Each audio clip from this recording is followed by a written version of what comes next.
चौथे विधानसभा के विधानसभा अध्यक्ष डॉक्टर दिनेश उरांव ने आखिरी सत्र के समापन भाषण में कहा कि इस सत्र की शुरुआत चंद्रयान के सफल प्रक्षेपण के साथ हुई थी, जो हमेशा यादों में रहेगी।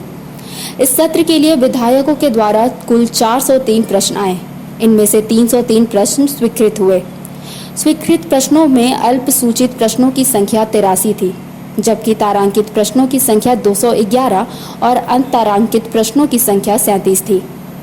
एक अनुसूचित प्रश्न और 9 तारांकित प्रश्न सदन में उत्तरीय हुए। इसके साथ ही 290 प्रश्नों के लिखित उत्तर विभिन्न विभागों की ओर से प्राप्त हुए। इनमें से 40 प्रश्नों के उत्तर सरकार को देने हैं, जो जल्द ही विधानसभा सचिवालय को प्राप्त होंगे। जाहिर सी बात है, सवालों की संख्या देखकर तो यही कहा जा सकता है कि पक्ष और विपक्ष के बीच तनातनी के बावजूद सदन में काम तो हुआ है। विधानसभा का हमारा यह 16वां सत्र चंद्रयान के प्रक्षेपण के ऐतिहासिक पल के साथ शुरू हुआ था और आज इसका समापन कारगिल विजय की 20वीं वर्षगांठ हो रहा है। हम लोगों के लिए सौभाग्य की बात है कि इन दोनों पलों के हम गवाह रहे हैं। इतिहास की दोनों घटनाओं ने हमारे सीने को गर्व से चौड़ा करने का अवसर प्रदान किया और सर को ऊंचा उठाने का मौका भी उपलब्ध कराया।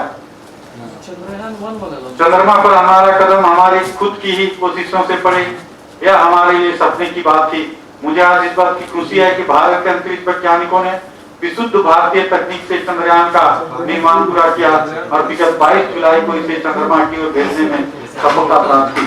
हमारे लिए यह गौरव की बात है कि एचईसी के जिस परिसर में हमारी विधानसभा का सत्र आज चल रहा है, उसी एचईसी के अभियंताओं और कामगारों ने भी इसके निर्माण में बड़ा योगदान दिया है।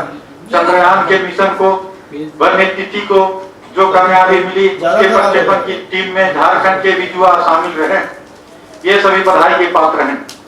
वहीं नेता प्रतिपक्ष हेमंत सोरेन सत्र के दौरान काफी आक्रामक दिखाई दिए और सरकार की नाकामी गिनाई। हेमंत सोरेन ने सरकार को हर मोर्चे पर फेल बताया। कमीशन खोरी पर विपक्ष सदन में काफी हमलावर हुआ, जिसको लेकर पक्ष और विपक्ष दोनों में जमकर टकरार हुई। हम लोगों ने बहुत प्रयास किया कि सदन बहुत सुचारू रूप से चले, लेकिन कहीं ना कहीं आप पूरे घटनाक्रम को देखेंगे तो बहुत चीज़ें अस्पष्ट होंगी कि आखिर सदन में इतने तकरार क्यों होते हैं। मैं 2 बातें कहूँगा। एक तो आज इस परिसर में हम लोगों का ये आखिरी दिन है और ये एक ऐतिहासिक बिल्डिंग रहा है और ऐतिहासिक परिसर रहा है, आगे भी ऐतिहासिक रहे, संरक्षित रहे, ये हमारी कामना होगी।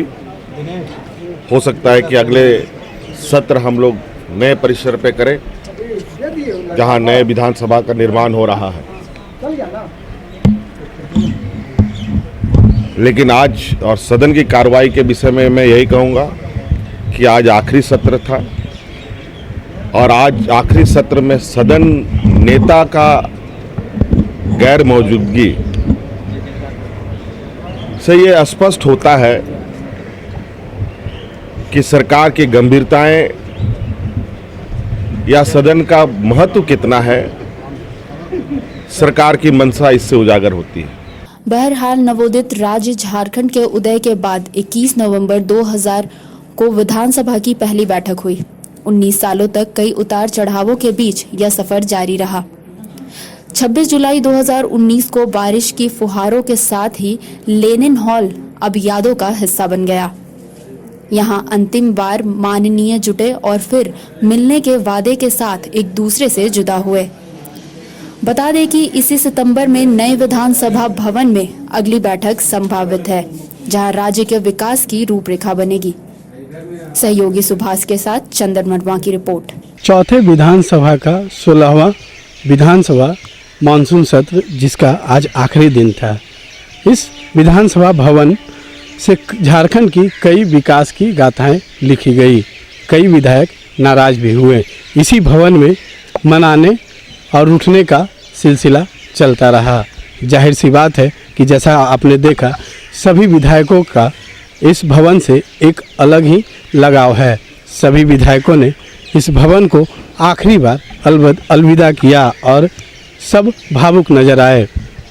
जाहिर सी बात है, इस भावनात्मक पल को उनके लिए भूल पाना मुश्किल है। देखने वाली आगे बात होगी कि नए आलीशान विधानसभा भवन में झारखंड की विकास की गाथाएं किस तरह लिखी जाती है। सहयोगी सुभाष के साथ चंदन वर्मा, सनमार्ग लाइव, रांची।